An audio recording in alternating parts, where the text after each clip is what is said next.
요한복음 10장 10절 다 같이 함께 봉독하십니다. 시작. 도둑이 오는 것은 도둑질하고 죽이고 멸망시키려는 것뿐이요 내가 온 것은 양으로 생명을 얻게 하고 더 풍성히 얻게 하려는 것이라. 아멘. 자, 메리 크리스마스. 조금 이따가 옆에 분 인사할게요. 이렇게 오늘 성탄절인데요, 많은 사람들은 세상에 막 분주하게 다니고 하지만 우리는 제대로 나와서 우리 예수님을 향할 예배드리고 예수님을 만나는 이 축복의 시간에 사랑하는 여기 계시는 예수님 예배 드리러 오신 모든 분들 다 같이 예수님을 만나 뵙는 귀한 시간 될 수 있기를 축복합니다. 그래서 이제 옆에 분들에게 따뜻하게 인사합니다. 좌우에 그리고 앞뒤에 분들에게 메리 크리스마스. 주님이 당신을 위해 오셨습니다.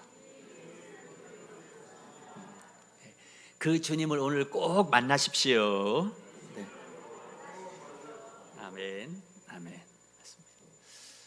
우리 오늘 성탄절이니까 성탄절 그 영상을 짧게 한 1분 남짓 되는 영상을 잠깐 한번 보시고 말씀에 들어가도록 하겠습니다.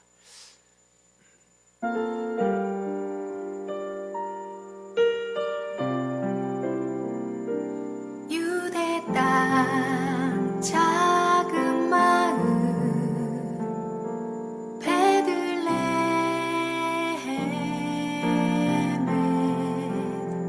사람의 몸을 입고 아들로 오신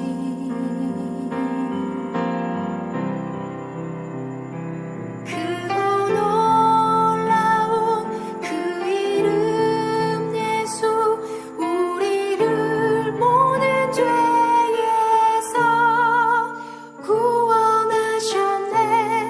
약속대로 오신 그 이름 임마누엘.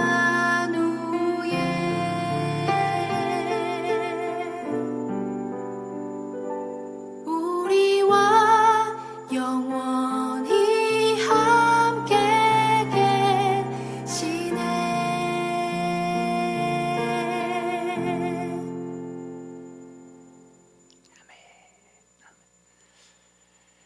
네, 크리스마스 때가 되면은 크리스마스 트리 장식을 하게 됩니다. 이렇게 트리가 있는데 오늘 반짝반짝하고 있네요. 제가 가리킬 때만 여기 봐주시고 여기 가르치는 게 끝나면 저만 보셔야 됩니다. 이 크리스마스 트리가 가는 곳마다 있는데요, 이 크리스마스 트리의 기원에 대해서 들어보신 분들이 계실 것입니다. 우리 기독교 개신교를 만들었다고 할 수 있는 종교개혁자인 마르틴 루터가 어느 날 밤중에 산책을 하고 있었습니다. 깜깜한 밤중인데 마침 그날이 크리스마스 이브 날이었습니다. 그 깜깜한 밤길을 걷는데 갑자기 환하게 빛이 보이는 것 같았습니다. 근데 그때는 마침 흰 눈이 소복히 쌓여 있는 때였는데 그 숲에 전나무들이 있는데 거기에 흰 눈이 소복하게 쌓여 있고 고개를 들어보니 야, 저 하늘에 휘영청 밝은 달이 소복히 전나무 위에 눈이 쌓여있는 그 사이로 빛이 들어와서 마치 불을 환하게 키워놓은 것처럼 빛이 나고 있었던 것입니다.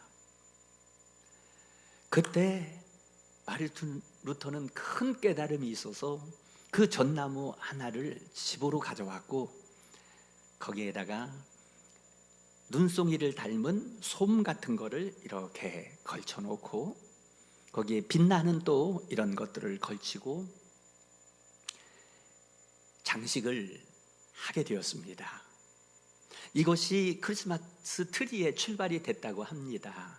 그때 마릴린 루터가 깨달은 게 뭐였냐면요, 이런 거였다고 합니다. 그 깜깜한 밤에 그 전나무 숲이 캄캄 어두운데 거기에 흰 눈이 덮인 상태에서 저 하늘에 달빛이 휘영청 비춰와서 환하게 비춘 것처럼, 아, 내 인생도 그런 것이구나, 우리 인간이 그런 것이구나, 인간은 이렇게 초라하고 캄캄할 수밖에 없는 인생이지만은 우리 주님이 빛으로 오셔서 우리를 밝혀주어 우리가 빛이 나는구나 라는 것을 깨달았다고 합니다. 여러분, 그렇습니다. 저나 여러분들이 때로 인생이 캄캄하고 이렇게 초라할 수밖에 없지만은 빛으로 오신 예수 그리스도께서 비춰주셔서 우리 인생이 영롱하고 반짝반짝 빛나게 해 주시는 것입니다. 네. 오늘 이 말씀 가운데에서 우리는 예수님이 이 땅에 오셔서 우리 인생에 어떻게 해주시는가, 예수님이 오신 이유에 대하여 엊그제 주일날 말씀을 우리가 나눴고요, 오늘도 같은 본문을 통하여 또 예수님이 오신 또 하나의 이유를 말씀을 듣고 있습니다. 그게 뭘까요? 오늘 본문으로 읽은 요한복음 10장 10절에서 예수님이 이 땅에 오신 이유를 분명하게 말씀하고 있죠.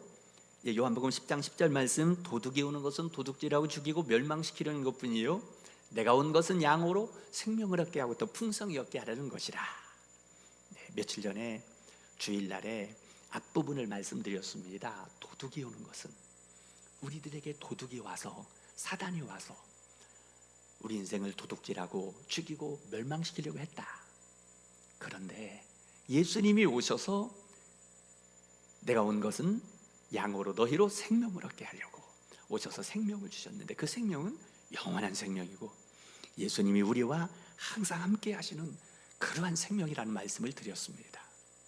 자, 오늘은 그 다음에 이어서 이 예수님이 주시는 생명이 무엇이라고 하실까? 그것이에요. 뭐라고 하십니까? 그 다음에 이어서 보니까 말씀이 나오는데요, 오늘 우리 모두가 다 이 성탄절 예배를 통해 예수님이 이 자리에 와 계시기 때문에 예수님이 주시는 풍성한 그러한 삶, 예수님이 주시는 그 풍성한 삶을 주신다고 했는데, 그 풍성한 삶이 저와 여러분 모두에게 임할 수 있기를 축복합니다. 이제 궁금하죠? 아, 예수님이 주시는 풍성한 삶이 뭘까요? 그걸 오늘 말씀드립니다. 그게 뭐냐면, 첫째는요, 절망의 삶에 소망을 주시러 오셨다는 것입니다. 우리 같이 한번 해보겠습니다. 절망의 삶에 소망을 주시러 오셨다. 요한복음 12장 46절에서 이렇게 말씀합니다. 우리 같이 읽도록 하겠습니다. 시작. 나는 빛으로 세상에 왔나니 무릇 나를 믿는 자로 어둠에 거하지 않게 하려 함이로라. 아멘. 네. 예수님이 이렇게, 그러니까 나는 생명을 주고 더 풍성히 얻게 하려고 왔다고 했는데, 다시 예수님은 또 빛으로 왔다. 너희로 어둠에 거하지 않게 하려고 왔다. 네, 어두움은 절망입니다. 빛은 소망입니다. 그래서 우리 인생이 절망 속에 살고 있는데 소망을 주러 왔다. 어둠에 살고 있는 우리에게 빛을 주러 왔다. 이러한 말씀인 것입니다. 이것은 마치 그 탄광 안에 갱도에 갇혀 있는 광부들에게 빛이 비추는 것과도 같습니다. 가끔 뉴스에 탄광이 무너져서 그 갱도 안에 광부들이 갇혀 있다라는 그런 뉴스가 나올 때가 있습니다. 자, 여러분, 우리는 뉴스를 볼 때도요, 가슴이 철렁하며, 와, 어떻게 저 갱도가 무너져서 저기 광부들이 갇혀 있으니 어떻게 해? 하는데요, 정말로 그 무너진 갱도 안에 갇혀 있는 광부들의 마음은 어떨까요? 그 칠흑 같은 어둠 속에 문호를 내린 그 속에서 절망이 아닙니까? 한마디로 절망 속에 있는 그들. 그런데 그들에게 한 줄기 빛이 비추는 거예요. 야, 이 빛이 비춰서, 이 빛이 나를 살리는 빛인 거예요. 이 빛이 구조대원들이 막 그걸 파가지고서 이제 그 갇혀있는 광부들을 구하려고 이 갱을 파는데요, 거기에 드디어 이 빛이 비출 때에 살았다, 살았다 하고 안도의 한숨을 내쉬며 너무 기뻐하는 그 모습, 그 모습이 바로 이것입니다. 절망의 어둠 속에 살고 있는 우리에게 예수님이 오셔서 빛으로 오셨다. 빛으로 오셨다. 이 빛이 오늘 여러분, 우리 성탄 예배를 드리는 우리에게를 비추고 있습니다. 이 빛을 보여주고 계십니다. 예, 이러기 위해서 예수님이 오셨다. 우리 예수님은 누가복음 4장 18절 19절에 보면은 예수님 자신이 오신 목적을 또 이렇게 말씀합니다. 나를 보내사 포로된 자에게 자유를, 눈먼 자에게 다시 보게 함을 전파하며 눌린 자를 자유롭게 하고 주의 은혜의 해를 전파하게 하려 하심이라 하였더라. 예수님이 오셔서 이렇게 우리의 인생들이요 포로되어 있는데 자유를 주고, 눈먼 자에게 다시 보게 하고 눌린 자를 자유롭게 하고요, 이렇게 우리를 풀어주고 절망 속에 있는 우리에게 해방을 주고요, 이 절망 가운데 있는 우리에게 희망을 주기 위해서 오셨다, 이렇게 말씀하고 있습니다. 정말 성경을 보게 되면 우리 예수님은 절망한 사람들에게 찾아가셔서 그들을 소망으로 인도해 주셨습니다. 여러 병든 자, 나병 환자를 고쳐주셔서 그를 소망으로 바꿔주시고요, 중풍병자가 일어나지 못하고 쓰러져 있을 때에 그를 찾아가 주셔서 일으켜 세워주셨고요, 앞이 보이지 않는 맹인에게 가셔서 눈을 뜨게 하셔서 소망을 주셨고요, 소외돼 가지고 외로워 눈물 흘리고 있는 사람들을 만날 수도 없었던 우물가 여인에게 찾아가셔서 그녀에게 삶의 소망과 기쁨을 주셨고요, 사람들에게 정죄당하며 죄인이라고 손가락질만 당하던 그 삭개오에게 찾아가셔서 그 삭개오를 위로해 주며 그의 마음을 만져주고 소망의 빛을 주셨던 것을 우리는 보게 되어집니다. 참으로 성경의 곳곳에서 절망 가운데 있는 자들에게 찾아가신 하나님, 절망의 어둠 속에 있던 자들에게 찾아가신 예수님의 이야기가 성경의 이야기가 아닙니까? 창세기 요셉은요, 형들에게 팔려서 억울하게 노예로 저 먼 애굽 땅으로 가지 않습니까? 그런데요, 놀랍게도요, 노예로 팔려가고 또 억울한 누명을 쓰고 감옥에 들어가는데도 이 요셉은요 그렇게 별로 절망하지 않는 모습이 보이는 겁니다. 왜 그랬을까? 하나님이 주신 소망이 있었습니다. 무슨 소망입니까? 꿈을 통해서 해와 달과 별들이 요셉 앞에 엎드려 절하는 이 꿈, 이게 뭔지 정확히는 모르겠지만 분명히 하나님은 내 절망 같은 인생에 해와 달과 별이 내 앞에 절하듯이 희망이 오게 될 거야 하는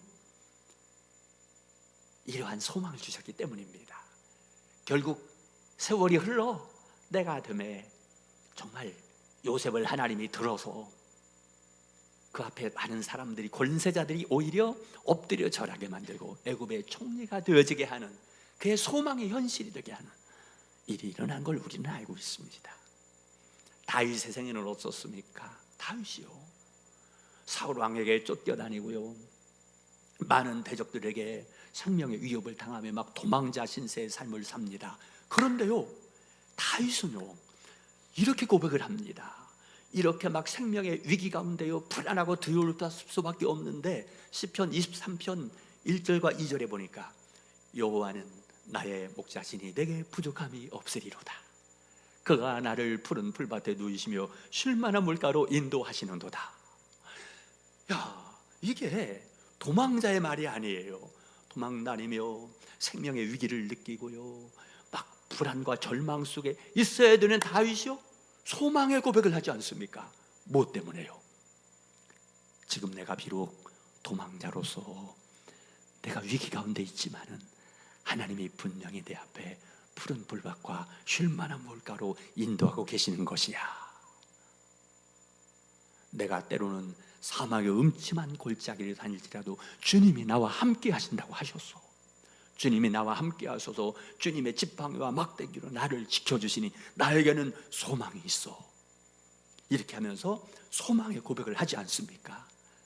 정말 우리 하나님은 이렇게 다윗의 상황은 비록 절망적이었지만은 항상 다윗과 함께 하시고 사망의 음침한 골짜기로 다닐지라도 그때도 하나님은 다윗과 동행하시고 원수들을 물리쳐 주시고 결국에는 하나님이 계획하셨던 통일 이스라엘 왕국의 위대한 왕으로 등극하기까지 역사해 주셨던 것입니다. 사랑하는 여러분, 우리의 삶에 많은 어둠이 있습니다. 그러나 빛으로 오신 주님이 빛을 예비해 두고 계십니다. 지금 절망의 그늘 속에 있다 할지라도 우리 하나님은 여러분들 미래에 소망을 예비해 두고 있다는 것을 꼭 기억하시기 바랍니다. 고난 속의 기쁨이라는 책을 저술한 그 찰스 스펄전은 이런 말을 하였습니다. 고난과 절망 속에서 기뻐할 수 있는 것은 주님이 주시는 소망 때문이다 하였습니다. 여러분, 우리 같이 한번 고백하겠습니다. 이렇게 고백하겠습니다. 고난과 절망 속에서 기뻐할 수 있는 것은 주님이 주시는 소망 때문이다. 아멘. 여러분 믿으십시오. 네.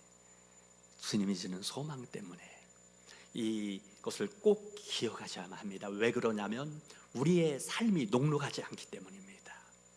여러분들의 삶이나 저의 삶이나 광야 인생이라고 하지 않습니까? 광야 인생은 많은 절망거리들이 오는 것이에요. 마치 롤러코스터를 타는 것처럼 위로 올라갈 때는 신나는데 밑으로 추락할 때는요, 그냥 떨어져 죽는 것 같은 것이, 망하는 것 같은 것이에요. 밝을 때도 있지만 어둡고 컴컴한 터널을 지날 때도 있습니다. 여러분, 근데 터널은 터널이에요.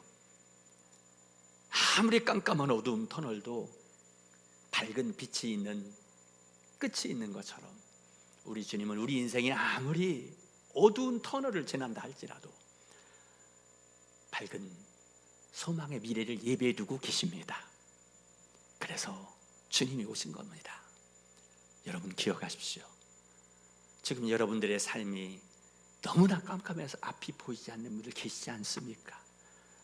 아마 여러분 안 그런 것처럼 앉아 계셔도 그럴 것 같습니다. 왜냐하면 우리 인생이 그렇기 때문입니다.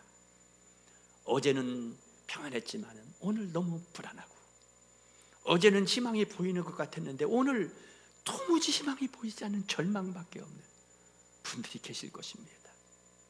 어제는 그래도 빛이 조금 있었는데 오늘은 아무 빛이 비치지 않은 깜깜한 지금 환경으로 여기 앉아 계신 분도 계실 거예요. 여러분, 그래서 주님이 오셨습니다. 어둠에 있는 자에게 빛을 주려고 내가 왔다. 네, 절망에 있는 우리에게 소망을 주기 위해서 오신 그 주님, 이 소망을 꼭 가지시고 이 어둠의 어려운 가운데서 힘을 내어 일어나시기를 바랍니다. 네. 그리고 또 하나만 더, 예수님은 우리에게 어떤 풍성한 삶을 주시어 오신 것일까요? 네. 우리 삶에 풍성한 열매를 맺게 하려고 오셨습니다. 우리 같이 한번 하겠습니다. 우리의 삶에 풍성한 열매를 맺으려고 오셨다. 네, 아멘. 오늘 여기 본문에 요한복음 10장 10절 그 뒷부분에 보니까 내가 온 것은 양으로 생명을 얻게 하고 더 풍성히 얻게 하려는 것이라 하였습니다. 자, 우리 예수님이 이 땅에 오신 것은요, 저 여러분들에게 생명을 얻게 할 뿐 아니라 더 풍성히 얻게 하려고요. 그러니 우리에게 주님이 보여주시는 소망은요, 그냥 생명, 한 가닥 생명만이 아니라 더 풍성한 생명, 풍성한 것들을 주러 오셨다라는 거 여러분 기억하셔야 합니다. 그 풍성한 것, 그래야지 우리들이 기쁨을 누리며 살 수도 있고 여러 가지 난관을 이길 수도 있습니다. 그리고 또한 풍성한 것들, 풍성한 열매들을 우리 주님이 주시는 이유는요, 우리로 하여금 세상에서 선한 일들을 하기 위해서 그렇게 하십니다. 이 세상 속에서 내가 뭔가 선한 영향력을 끼치는 삶을 살아야 되지 않겠습니까? 이 험한 세상에, 혼란한 세상에, 우리나라 지금 대한민국에 이렇게 온 국민들이 아우성을 치는 이런 어둡고도 상처받은 백성들이 살고 있는 세상에 뭔가 선한 일을 하도록 돼야 되지 않겠습니까? 그러기 위해서 선한 영향력을 펼칠 수 있도록 우리 주님은 우리에게 풍성한 그 삶들을 허락해 주시는 것입니다. 네, 에베소서 2장 10절에 이런 말씀이 있습니다. 우리는 그가 만드신 바라 그리스도 예수 안에서 선한 일을 위하여 지으심을 받은 자니 이 일은 하나님이 전에 예비하사 우리로 그 가운데서 행하게 하려 하심이니라 하였습니다. 자, 풍성한 삶을 주시는 이유가 바로 이런 것입니다. 우리를 향하여 우리가 세상에 선한 일을 하는 자가 될 수 있도록. 자, 우리 같이 한번 해보겠습니다. 주님이 우리를 풍성케 하시는 것은 선한 일을 할 수 있게 하시기 위해서다. 네, 그렇습니다. 세상에 선한 일을 하려면, 좀 베풀려면 우리가 좀 풍성해야 되지 않겠습니까? 저는 가끔 구청에 업무를 보러 갈 때가 있습니다. 지난주에도 요즘에 구청을 여러 번 다닙니다. 구청 공무원들에게 가면 요즘에 공무원들이 꽤 친절해져서 마음이 좀 흐뭇합니다. 근데 이제 건축과 같은데 제가 건설과 이런 데 가게 되면은 그분들이 성실하게 근무를 합니다. 그래서 마음의 위로를 받기도 하고 도움을 받기도 이렇게 하게 되는데요. 그런데 또 느끼는 게 있습니다. 그 직원이 있고 평 직원들이 있고 또 과장, 또 이런 국장 이런 분이 있고 구청장이 계시고 합니다. 그런데 구청장님은 보기가 어렵습니다. 가끔 어떨 때 보면 수행원들이 쫙 따라다니면서 아주 구청장이 근엄한 모습으로 다니는 모습을 보게 되어지는데요. 그러면서 느끼는 게 뭐냐면 구청장님은요, 중요한 일들을 합니다. 보면 큰 일들을 감당을 합니다. 영향력이 있습니다. 그러니까 우리가요, 이 땅에서도 가능하면은 영향력 있는 인물이 되면 영향력 있는 일도 할 수가 있습니다.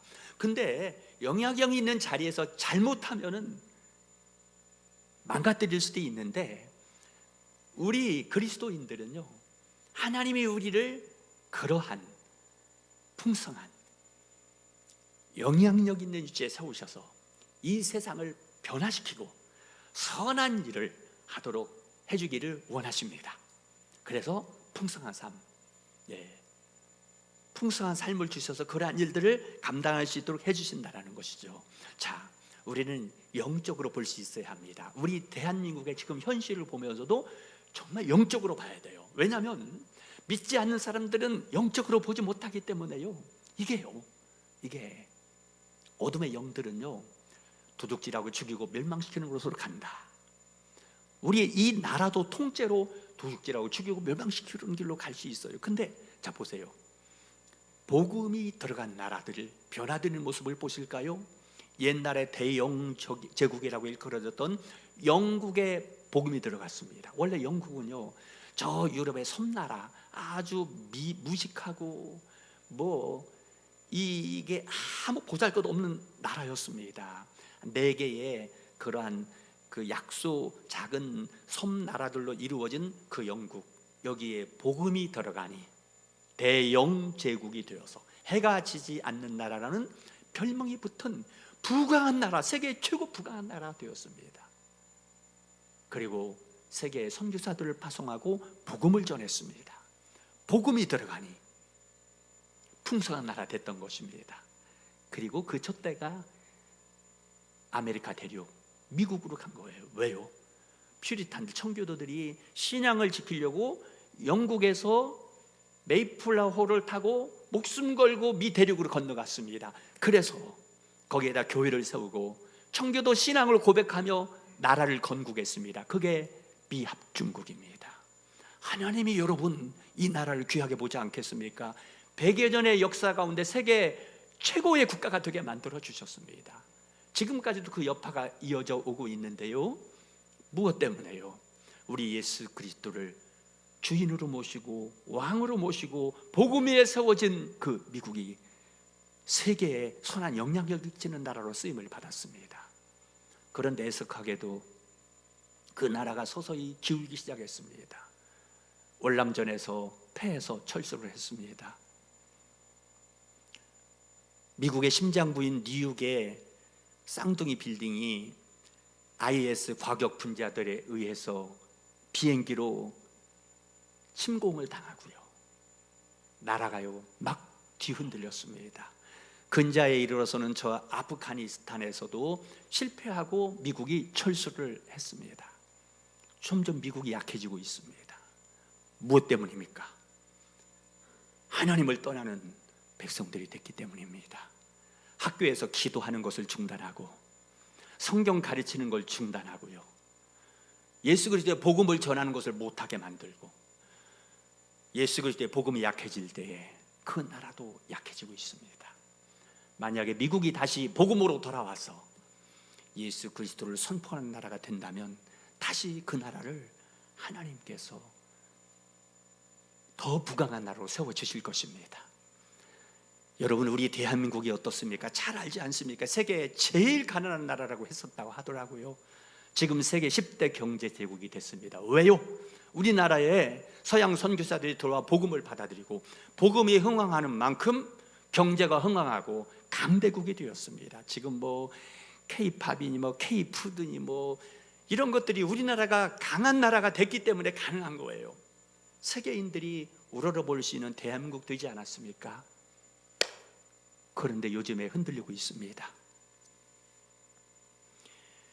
경제가 추락하고 있다고요. 뭐 여러분, 목사가 이런 말 할 필요가 없는 거죠. 뉴스를 틀기만 하면 막 경제가 내려가고 뭐 불안하고 세계에서 뭐 우리나라 국가의 뭐 위상이 떨어지고 있고 뭐 수출하던 것이 막히고, 무엇 때문에요? 제가 말씀했죠. 영적으로 봐야 된다고요. 영적으로 복음이 약화되고 우리 예수 그리스도의 그 복음을 상실하고 하나님을 떠나고 있다는 거예요. 그럴 때에 영국이나 미국이나 어느 나라나 할 것 없이 예수 그리스도의 복음이 흥황할 때는 그 나라가 흥황하고 풍성한 나라가 되었지만, 복음이 약화되어지고 하나님을 떠날수록 경제도 약화되고 그 나라의 영향력이 약화돼 버리는, 그래서 영향력을 발휘하던 민족이 영향력을 발휘하지 못하게 되어지는 안타까운 결과를 가져오고 있지 않습니까? 오늘 우리 대한민국이 혼란하고 지금 살기 어렵다고 아우성을 치고 있지만, 우리는 영적으로 주님을 바라보며 우리가 예수 그리스도 앞에 바로 서고 예수 그리스도의 그 이름을 높이며 하나님을 가까이 하는 민족이 되어질 때에 하나님이 이 나라의 경제적인 것과 모든 것들을 다시 부활케 해 주실 줄로 믿습니다. 그러므로 여러분, 오늘 성탄절날요, 딴 곳에 가지 않고 하나님 앞에 예배드리는 여러분들이요, 이 나라를 지금 살리고 있는 것입니다. 살리고 있어요. 우리 자신도 살고 우리 가정도 살고 교회도 살 뿐 아니라 이 나라, 이 사회를 살리고 주님이 주시는 풍성함을 통해서 영향력 있는 크리스찬들이 이 혼란한 나라를 살리고 뿐만이 아니라 세계적으로 우리나라가 선교사를 파송하고요, 세계에 자동차를 수출하고 선박을 기술을 수출하고 반도체를 수출하고 세계를 발전시키고 그와 더불어 함께 복음을 전하는 이 영향력 있는 우리 민족이 되게 해 주실 것입니다. 아멘. 그렇습니다. 여러분, 그러므로 이제 말씀을 맺기 전에 잠깐 적용을 하려고 합니다. 우리는 어떻게 해야 될까요? 오늘 말씀을 정리하게 되어지면 예수님이 이 땅에 오신 것은 우리에게 생명을 주시기 위해서다. 풍성한 삶을 주시기 위해서다. 그것은 절망에 있는 자에게 소망을 주시고 또 풍성한 삶을 주시기 위함이다라고 했는데 우리가 어떻게 해야 될까요? 간단합니다. 주님을 잘 의지해야 되겠습니다. 우리 같이 고백하겠습니다. 주님을 잘 의지합시다. 요한복음 15장 5절 말씀입니다. 우리 예수님이 우리가 어떻게 주님을 의지해야 될 것인지 다 같이 함께 읽습니다. 시작. 나는 포도나무요 너희는 가지라. 그가 내 안에 내가 그 안에 거하면 사람이 열매를 많이 맺나니 나를 떠나서는 너희가 아무것도 할 수 없음이라. 아멘. 네. 이게 답입니다, 여러분. 나를 떠나서는 너희가 아무것도 할 수 없다. 우리 주님이 우리에게 생명도 주시고 풍성한 삶도 주시는데 나를 떠나서는 안 되는 거야. 왜? 내가 포도나무에 너희는 가지기 때문이야. 그래서 오늘 성탄절 예배도 나와 있는 거야. 주님으로부터 떨어지면, 가지가 나무로부터 떨어지면 말라져서 불에 던져지느니라 예수님 말씀했습니다. 주님을 떠나면 시체입니다. 죽음이에요. 그러나 여러분, 아무리 내 삶이 어려워도 내가 포도나무 가지가 포도나무에 붙어 있는 것처럼 우리 예수님께 붙어 있기만 하면 여러분 우리는 삽니다. 열매 맺습니다. 풍성한 열매, 내가 맺는 것이 아니라 예수 그리스도, 나는 가지에 불과하지만 포도나무 되신 예수 그리스도께서 내게 예수의 생명도 주시고 예수의 능력도 주시고 예수의 열매도 주시고 예수의 풍성함도 주시는 것입니다. 네, 이제 말씀을 정리하고 맺도록 하겠습니다. 오늘 성탄절날 예수님이 이 땅에 오신 이유에 대해서 우리 들었습니다. 무엇하러 오셨다고요? 여러분에게 생명을 주시고 더 풍성히 주러 오셨다고 말씀했습니다. 어떤 풍성한 삶이라고 했습니까? 절망에 있는 자에게 빛을 주러 오셨습니다. 절망에 있는 여러분에게 소망이 임하게 될 것입니다. 예수 그리스도 생명을 주시고 더 풍성한 삶을 주시기 위해서 오셨다고 했습니다. 예수님, 여러분들에게 풍성함을 주셔서 이 어지러운 세상에 선한 삶을 살 수 있도록 해 주실 것입니다. 우리 모두 주님을 의지함으로 말미암아 주님이 주시는 소망이 여러분들에게 임할 수 있기를 축원합니다. 주님을 의지함으로 말미암아 풍성한 삶에 되어 이 세상에 선한 영향력을 발휘하는 우리 모두가 될 수 있기를 주의 이름으로 축원합니다.